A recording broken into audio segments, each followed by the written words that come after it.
Okay, this is the lesson on solving absolute value equations. So it's a new type of equation, and these equations can be linear equations or quadratic equations, but we're going to stick with just linear absolute value equations. So first we need to know what absolute value is.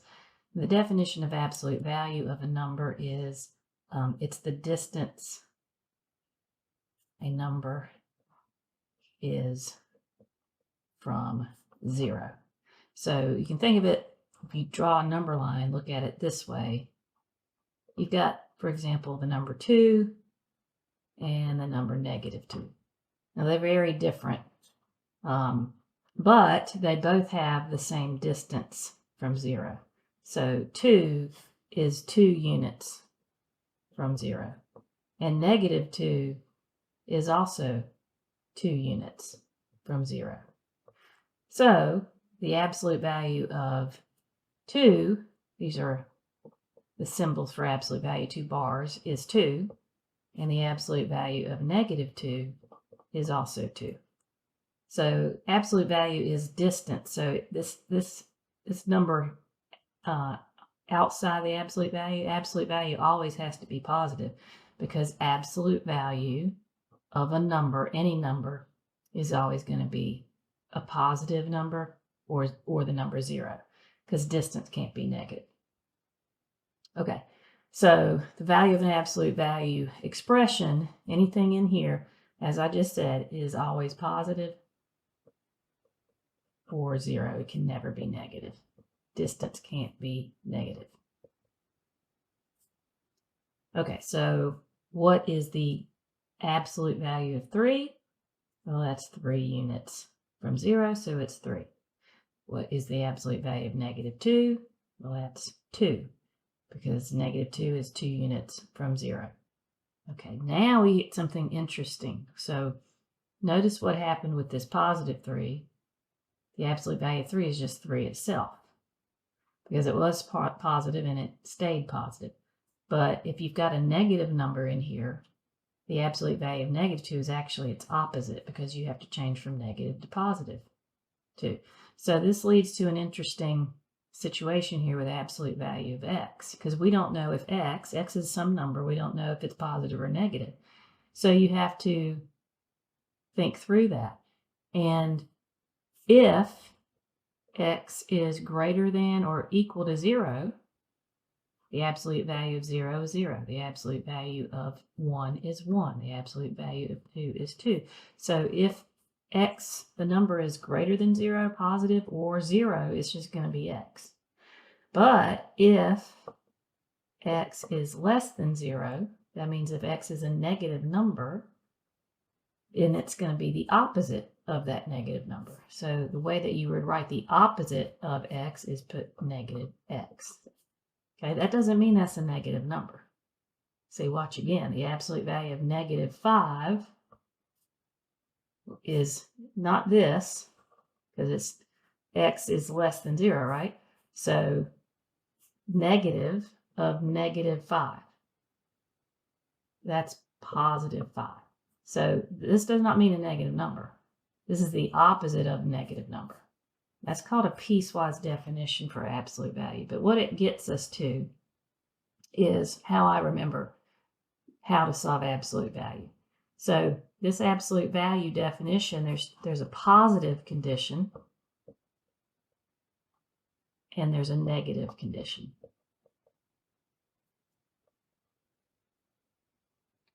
And you have to use both the positive and negative condition if you don't know what x is.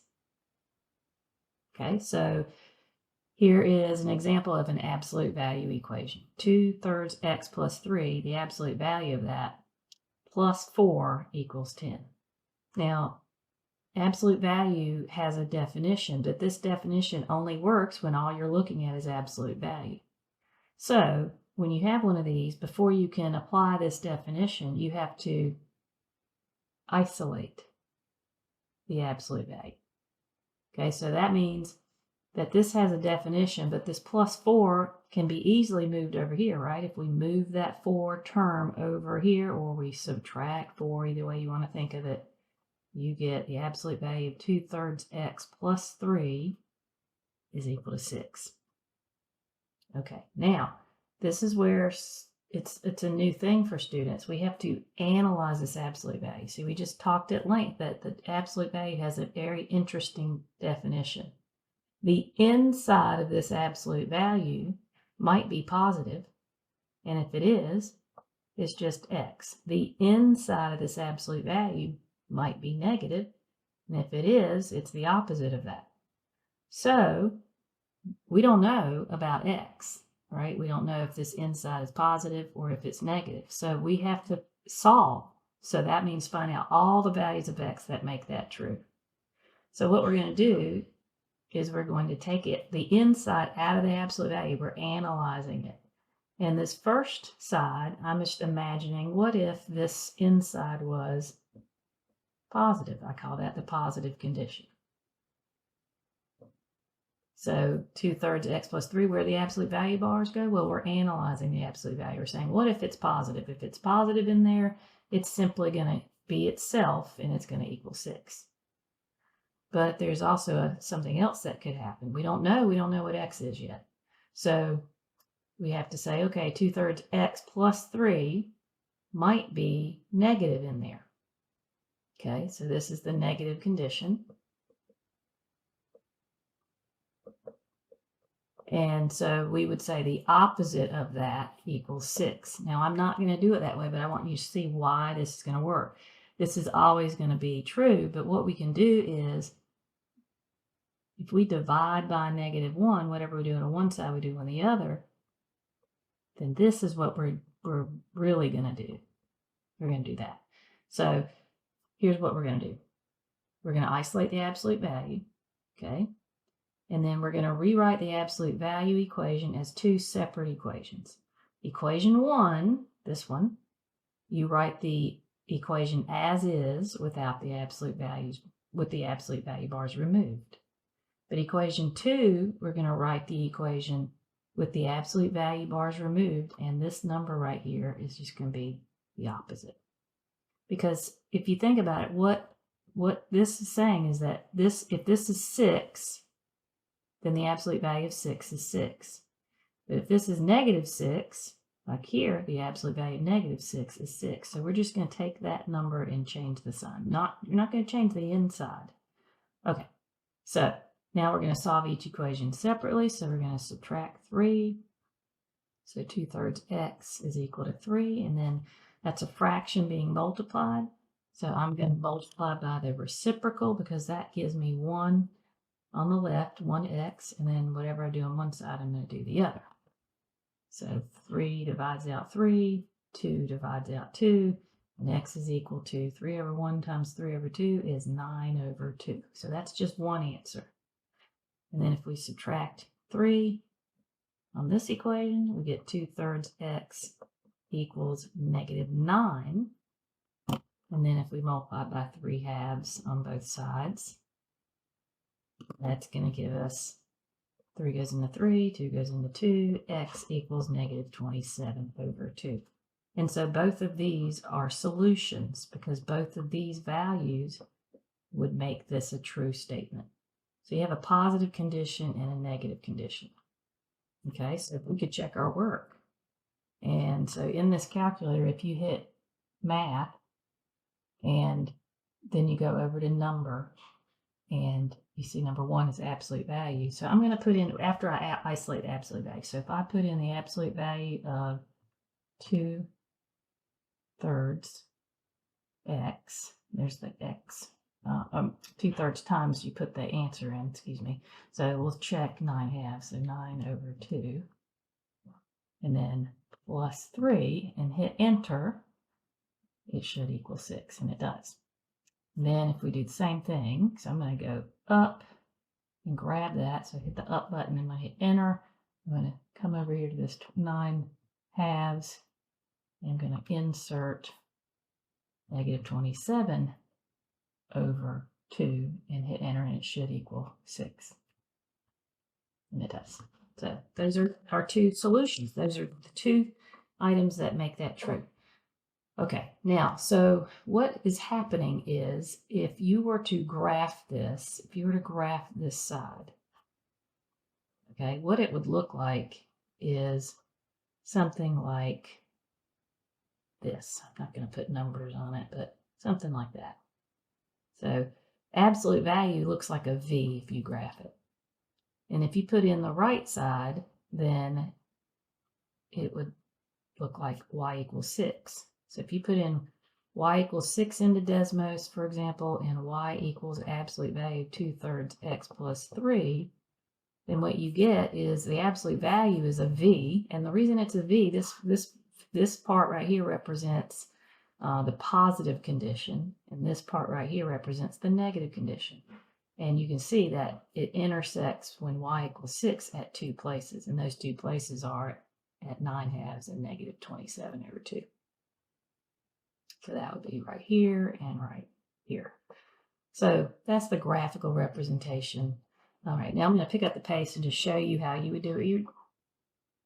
How would you solve these? And you can just use the steps. You don't have to understand everything, but it does help. Okay, so this one's got a lot going on. And so we have to concentrate on what it means to isolate the absolute value and what you're allowed to do. Okay, what you're not allowed to do is distribute the -3 in here. You can't distribute into the absolute value because absolute value has a very important definition that you can only apply when it's by itself. So instead, we have to think of this as -3 times absolute value minus 4 equals -5. So you treat that absolute value just like a variable. And so you have to get it by itself just like you would a variable. So I'm going to add 4 to both sides. And that's -3 times the absolute value is equal to -1. And then this -3 again can't distribute it in there. It's going to have to be divided out. So that's absolute value of 1/2 x minus 5 equals positive 1/3. Okay, so isolate the absolute value. Then you have to analyze the absolute value. So there's two possible things. You write down 1/2 x minus 5 equals positive 1/3, or 1/2 x minus 5 equals negative 1/3. See, I'm skipping that spot. That's that right there. So you just take this number, make it positive, make it negative. Okay, now we've learned how to get rid of fractions. This is interesting. There's two fractions. There's a denominator of 2 and a denominator of 3. So the least common denominator, 2 times 3, is 6. So I'm going to multiply both sides by 6. Now, you don't have to do this. In fact, I'll do the other one a different way. But you can do that. And then you can do some cross-canceling. So 6 times 1/2, that 2 divides out to 1, and 2 into 6 is 3. So 3 times 1 is 3x. But then 6 times 5 is minus 30. And then here, 3 goes into 3 once, 3 goes into 6 twice, so that's 2. So now, if we add 30, we get 3x equals 32, and then x equals 32/3. So that's one solution. Now, you've got a calculator, so you don't have to do it that way. You can let the calculator do the arithmetic, which it will add fractions. You just have to do the algebra. So this is probably the preferred way. So 1/2 x minus 5 equals -1/3. We're going to add 5 to both sides, right? That's the algebra. That's 1/2 x equals, and you should put this in the calculator, -1 divided by 3 plus 5 is that. Now you can't have that. You got to hit the squiggle. Okay, 14/3. So the calculator did the algebra. I mean the arithmetic. Now you do the algebra. 1/2 times x equals 14/3. We're going to multiply both sides by 2. And so x equals 20. Let's let the calculator do it. 14/3 times 2 is 28/3. So you can have that calculator right nearby, and it'll give you the help you need for the arithmetic, even if you have fractions. The algebra doesn't change. Okay, so those are your two solutions there. So you have to isolate the absolute value, and then positive and negative condition. Okay, so let's do another one. All right, so here we have -5 times absolute value plus 3 equals 1. First thing you have to do is isolate the absolute value. So we need to subtract 3 from both sides. That's negative 5 times the absolute value of 2x plus 4 equals negative 2. And then we're going to divide by negative 5. And the absolute value is now by itself. Absolute value of 2x plus 4 is equal to 2/5. Okay, well now it's time to analyze the absolute value. We have to know that there's two possible things it could be. In here it could be positive 2/5 or negative 2/5. So that would be 2/3 x plus 4 equals positive 2/5 or 2/3 x. Don't change that to minus 4 plus 4. Don't change the inside sign. You change that to equal negative 2/5. All right, and then I'm going to do it the way you probably prefer, which is not get rid of the fraction. So just use the calculator and put it right here beside me. Okay, so the algebra says subtract 4. So that's 2/3 x equals 2 divided by 5 minus 4 is negative 18 over 5. And then multiply by 3/2. Whatever I do to one side, I do the other. So x equals negative 18 over 5 is already in there, times 3/2. And I'm going to hit math fraction because I like improper fractions, and you get negative 27 over 5. That's one answer. Okay, then over here I need to subtract 4 from negative 2/5, so that's 2/3 x equals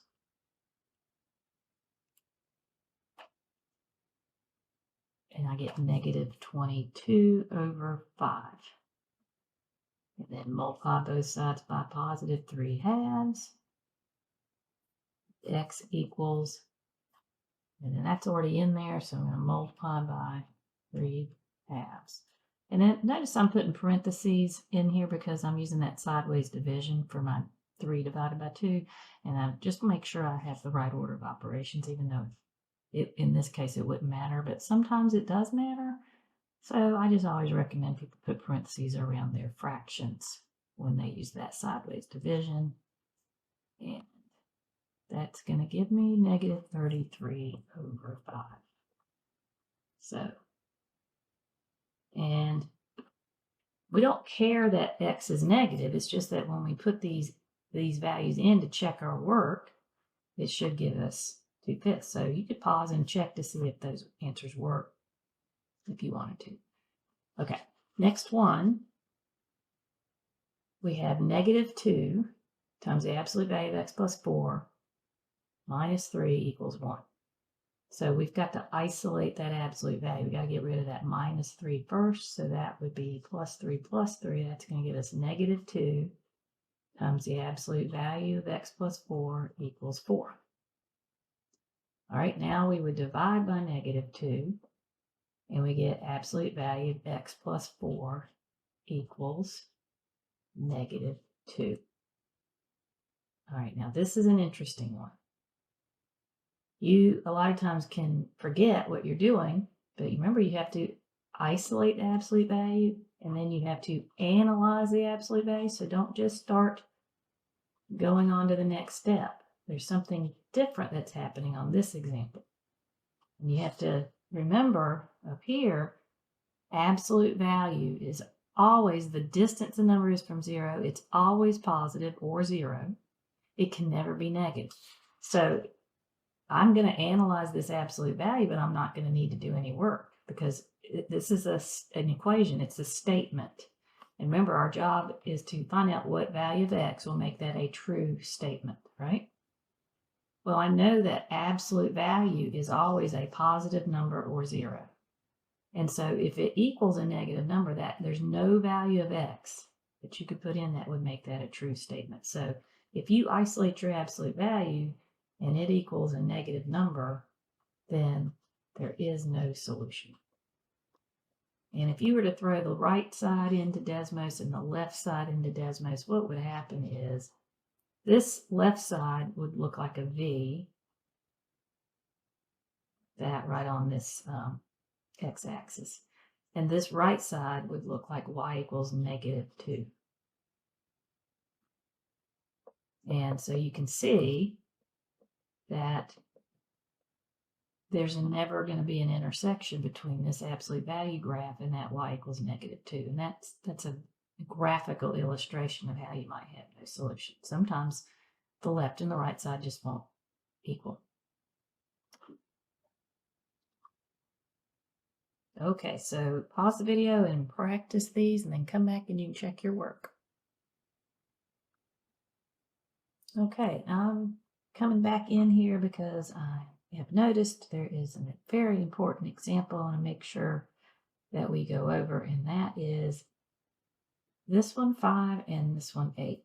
So when you're given a problem like this, -3 minus 10 times the absolute value 7 plus 9r is equal to -73. This is a very common error. A lot of people are going to say -3 minus 11 is -13, and that's illegal. You can't combine those two. Because again, it's all about thinking about the operation. So even saying it out loud to yourself might help you. You've got -3 minus 10 times. So remember PEMDAS? You cannot add the -3 and the -10 because you have to multiply before you add. Okay, so you have to understand that, and you have to get rid of this in the right order. So you cannot combine -3 and -10. You have to add 3 to both sides. And that gives you -10 times 7 plus 9r, absolute value equal to -7. And then divide by -10, and then absolute value of 7 plus 9r is equal to 7. And now you're ready to analyze. So that's a very common error. So pause the video again and redo number 8 if you need to, and come back and check the rest of the answers. Okay, that's the rest of the answers. I hope you did well. So number 8, you ended up with, well, to finish up number 5, you should have ended up with 0 or -14/9 as your two solutions. Number 8 should have ended up with 9 or -7. This one, number 7, was interesting since this absolute value equals 0.